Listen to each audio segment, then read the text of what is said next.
اللهم صل على سيدنا محمد النبي الأمي وسلم۔ السلام علیکم ورحمۃ اللہ وبرکاتہ۔ ناظرین، بریک کے بعد ہم دوبارہ موجود ہیں۔ اس وقت آپ Islamic T V program Light of Islam دیکھ رہے ہیں۔ آپ سے درخواست ہے کہ اگر آپ کے ذہن میں کوئی بھی دینی حوالے سے کوئی کوشچن ہو تو آپ کال کر سکتے ہیں۔ اس اسکرین پر نمبر آ چکا ہے 8558866387، ایکسٹینشن 6 آپ کو ڈائل کرنا پڑے گا، اور ایک عالم موجود ہے۔ عالم کے موجود رہنے کا ہم فائدہ اٹھا سکتے ہیں۔ دینی حوالے سے کوئی کوشچن ہو تو آپ ضرور کال کیجئے، اور آپ سب کو ویلکم کرتے ہیں Islamic T V program Light of Islam میں۔ اور رمضان کی آمد بہت قریب ہو چکی ہے۔ اب 1 مہینہ 30 دن رہ چکے ہیں۔ اپریل کی 30 تاریخ کو انشاءاللہ اللہ نے چاہا تو چاند کے ذریعے ایک دن ایک ادھر یا ادھر رمضان شروع ہو جائے گا۔ آج رجب کی 30 تاریخ ہو چکی ہے 1442 ہجری، اور مارچ کی 14 2021 چل رہی ہے۔ گفتگو جاری ہے۔ اللہ کے نبی صلی اللہ علیہ وسلم معراج پر تشریف لے کر جا کر اللہ نے جو اپنے کرم کے ساتھ اللہ اپنے پاس بلا کر وہ نشانی دکھائی جو ہونے والی ہے، جنت کی سیر بھی کرائی، جو ایک مومن، ایک ایمان رکھنے والے کے لیے اللہ سبحانہ وتعالیٰ جنت آراستہ کی ہے۔ یہ خوشخبری بھی ہے ان لوگوں کے لیے جو ایک اللہ کو مانتے ہیں، اللہ سے شرک سے بچ جاتے ہیں، اور اللہ کے آخری نبی صلی اللہ علیہ وسلم کو آخری نبی مان کر آپ کی الہی ہوئی شریعت، آپ کی الہی ہوئی زندگی گزارنے کے طریقے کو سیکھتے ہیں، سمجھتے ہیں، اور اپنی زندگی میں امپلیمنٹ کرتے ہیں۔ ان کے لیے جنت بھی آراستہ کی ہے۔ یہ بھی خوشخبری اللہ کے نبی صلی اللہ علیہ وسلم نے دی ہے۔ اور ساتھ ساتھ وہ لوگ ایمان رکھنے کے باوجود جو غلطیاں کر جاتے ہیں، گناہ میں ملوث ہوتے ہیں، ڈیفرنٹ گناہ کر جاتے ہیں، اور اللہ کی پکڑ ہو جائے تو پھر وہ عذاب میں چلے جاتے ہیں۔ تو تھانوی صاحب سے ہم نیکسٹ ایک تو سود کے تعلق سے ہم مولانا صاحب سے جو ہے یہ بات سنی ہے۔ اب ہم نیکسٹ جو مشاہدہ ہوا ہے اللہ کے نبی صلی اللہ علیہ وسلم پر، وہ اس کے بارے میں مولانا صاحب سے ہم بات کریں گے۔ جی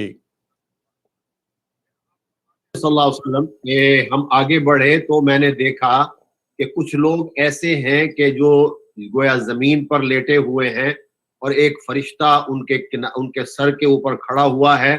وہ ایک بڑا سا پتھر جو ہے وہ ان کے سر پہ دے کے مارتا ہے، جس سے ان کا سر کچلا جاتا ہے، اور پھر وہ جب دوبارہ پتھر اٹھانے لگتا ہے تو سر ان کا دوبارہ ٹھیک ہو جاتا ہے، پھر وہ پتھر مارتا ہے اور سر کچلا جاتا ہے، اور تسلسل کے ساتھ یہ عمل جاری ہے۔ تو رسول اللہ صلی اللہ علیہ وسلم نے پوچھا جبرائیل امین سے کہ بھائی جبرائیل یہ کیا ماجرا ہے؟ فرمایا یا رسول اللہ صلی اللہ علیہ وسلم، یہ آپ کی امت کے ان لوگوں کی مثال دکھائی جا رہی ہے کہ جو نمازوں کے اندر سستی کریں گے، نمازوں کے اندر کاہلی دکھائیں گے، تو ان کو یہ عذاب ان کو اس طریقے سے دیا جائے گا۔ تو یہاں پر بھی اب نماز کی اہمیت بہت بڑا موضوع ہے، لیکن اتنی بات بہرحال تمام مسلمانوں کو سمجھ لینی چاہیے کہ نمازوں کے اندر سستی دکھانا مومن کا کام نہیں ہے۔ یہ منافق کی نشانی اللہ نے بیان کی ہے کہ ان المنافقین یخادعون اللہ وهو خادعهم واذا قاموا الى الصلاة قاموا کسالى، کہ نماز پڑھتے ہیں یہ منافقین لیکن بڑے سست اور لیزی ہوتے ہیں۔ تو بہرحال اس میں بھی تمام مسلمان بھائیوں اور بہنوں کو، اور وہ بچے جو جوان ہو چکے ہیں، وہ بچیاں جو یعنی بلوغت کی حد تک پہنچ چکی ہیں، ان پر یہ نماز لازم ہے، فرض ہے 5 وقت کی نماز۔ اور قیامت کے دن سب سے پہلا سوال بھی اسی زمرے میں اور اسی سلسلے کا ہوگا۔ اس لیے نمازوں کی بڑی اہمیت ہے، ان کی پابندی کرنی چاہیے، سستی نہیں کرنی چاہیے۔ جی اور تیسری بات میں یہ عرض کر دوں، جی ایک پھر یہ بھی آتا ہے کہ رسول مولوی اللہ صاحب صلی اللہ علیہ وسلم نے کچھ تیسری لوگوں کو دیکھا. تیسری بات سے پہلے نماز کے ہی تعلق سے جی جی جی میں یہ جی کہنا چاہتا ہوں کہ جی اتنے سارے احکامات اللہ سبحانہ و تعالیٰ نے جبرائیل علیہ السلام کے ذریعے پہنچائے کہ یہ امت کو یہ چیزیں فرض ہے، یہ چیزیں کرنی چاہیے. جی نماز کے تعلق سے ایسی اس کی اہمیت کے لیے اللہ سبحانہ و تعالیٰ اپنے پاس بلا کر یہ بلا جو حکم دیے ہیں تو اس کی اہمیت ہمیں سمجھنا چاہے. دیکھیں ایک چیز ہوتی ہے کہ کسی کے ذریعے بتائی جائے، جبرائیل علیہ السلام تو اللہ کے فرشتوں میں کے صدر تھے ہے، ان کے ذریعے بھیجتے، لیکن جب کوئی چیز اہم ہوتی ہے تو میٹنگ کی جاتی ہے اور ساتھ پھر بتایا جاتا ہے وہ بات کو، تو یہ اس کی اہمیت ہم سمجھ سکتے ہیں کہ اللہ سبحانہ و تعالیٰ نے اپنے پاس جب بلایا اور اللہ کے نبی صلی اللہ علیہ وسلم کو اور نماز کا حکم دیا، تو یہ جس طرح سے اللہ کے نبی کی معراج ہوئی اللہ سے ملاقات، اور اسی طرح سے مومن کی معراج یہی ہے کہ اللہ کو سجدہ جب کرتا ہے مومن اور اللہ کے حضور میں 5 وقت کی نماز کا اہتمام کرتا ہے تو اس کی یہ معراج ہوتی ہے. جی بے شک آپ نے صحیح فرمایا، اور اسی لیے وہ حدیث کا حوالہ سنا ہے، اور یعنی کہ سب لوگ جانتے ہیں حدیث تو ہم سب سنتے ہیں، لیکن اللہ عمل کی توفیق کہ آپ نے فرمایا الصلاۃ معراج المؤمن.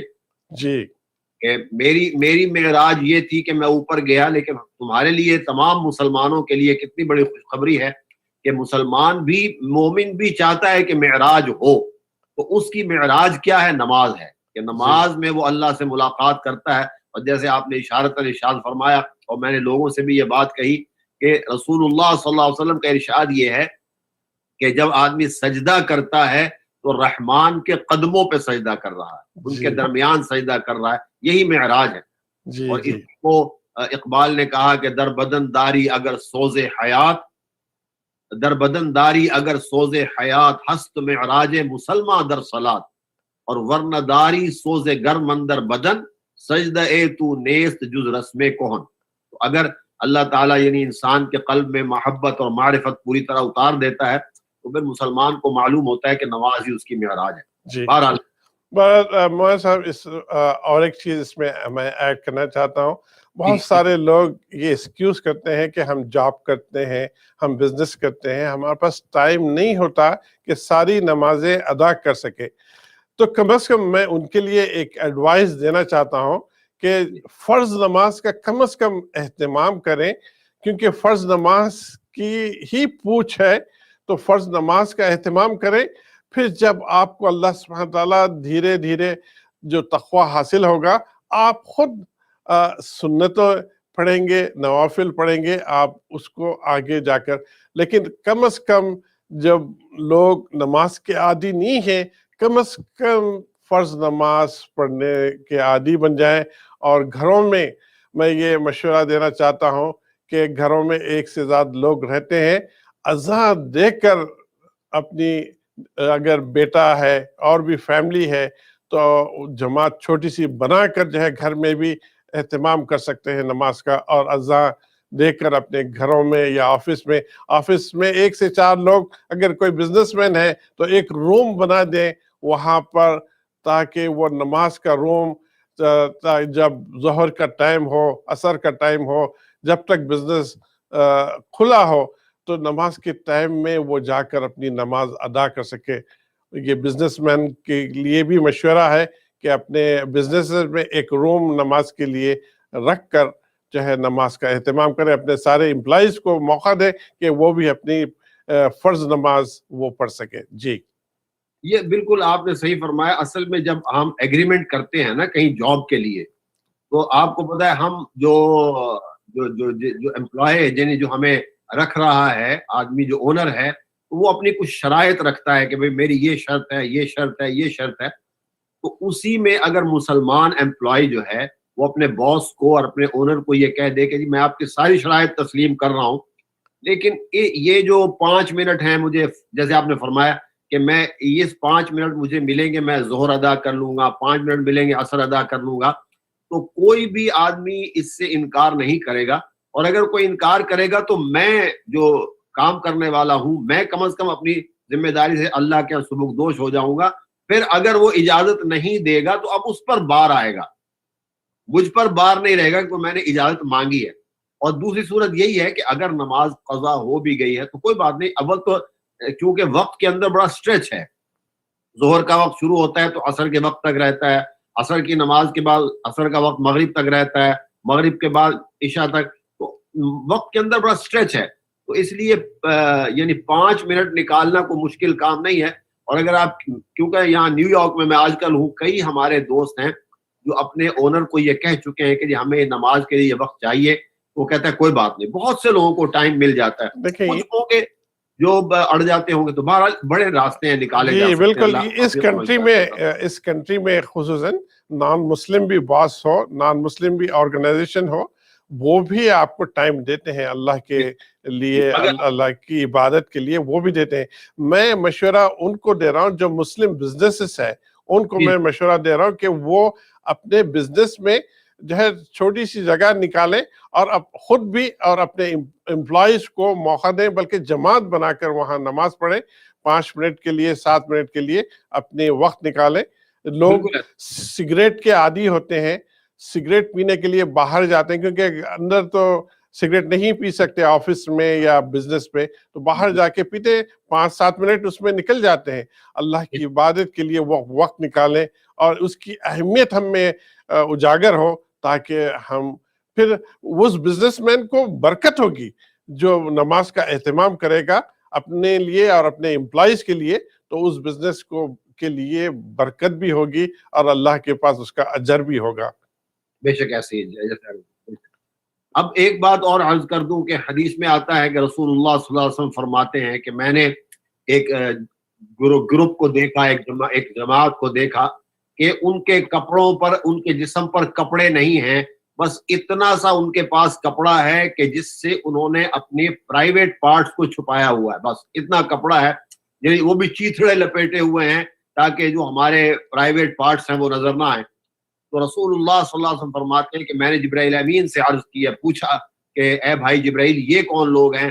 فرمایا یا رسول اللہ صلی اللہ علیہ وسلم یہ آپ کی امت کے ان لوگوں کو دکھایا گیا ہے کہ جو مالدار تھے, ان کے پاس دولت تھی, لیکن پھر یہ بخل کرتے تھے اور زکوٰۃ نہیں دیتے تھے, تو ان کا قیامت میں یہ حال ہوگا, کیونکہ انہوں نے اللہ کے حکم کو بھی یعنی زکوٰۃ ایک لحاظ سے حق اللہ بھی ہے, ایک لحاظ سے حق العبد بھی ہے, تو انہوں نے دونوں کو پامال کیا, حق اللہ کو بھی پامال کیا اور حق اللہ حق العبد جس میں یتامہ, مساکین, بیوائیں, غریب لوگ آتے ہیں جن کا حق اللہ نے ہمارے مال میں رکھا ہے, ان کو بھی ان کے حق سے محروم کیا, اس پر غصب کیا, ڈاکہ ڈالا ہے. تو آج ان کی یہ شکل نظر آ رہی ہے, قیامت میں یہ اس طریقے سے اٹھائے جائیں گے. جی, زکوٰۃ کے تعلق سے میں یہی ایک چیز ایڈ کرنا چاہتا ہوں مولانا صاحب کہ اتنا پیارا سسٹم ہے زکوٰۃ کا. دیکھیں ہم یہاں کوئی چیز خریدتے ہیں اس کنٹری میں تو ہیوسٹن کے لحاظ سے $100 میں $8.25 آپ گورنمنٹ کو سیل ٹیکس دیتے ہیں, اور آپ انکم کرتے ہیں تو اس پہ ٹیکس الگ ہوتا ہے, بہت سارے ٹیکسز ہوتے ہیں, لیکن زکوٰۃ تو آپ کی انکم پر ٹیکس نہیں ہے. بہت سارے لوگ اس چیز کو سمجھ نہیں پاتے زکوٰۃ کیا ہوتی ہے.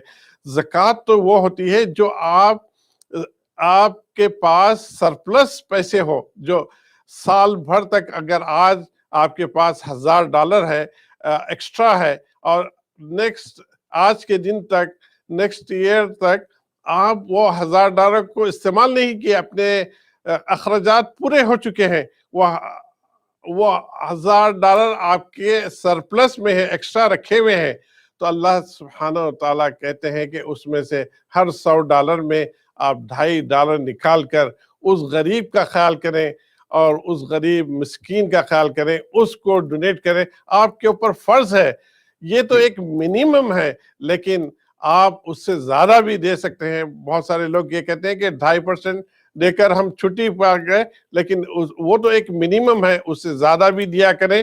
اپنے ہی رشتہ دار, اپنے ہی جس محلے میں آپ بڑے ہوئے ہیں وہاں غریبوں کو ڈھونڈیں اور کو زکوٰۃ ادا کریں، اپنے مال کو پاک کریں۔ بریک کی ریکویسٹ آ چکی ہے، انشاءاللہ بریک کے بعد پھر گفتگو جاری رہے گی۔ تب تک کے لیے السلام علیکم ورحمۃ اللہ وبرکاتہ۔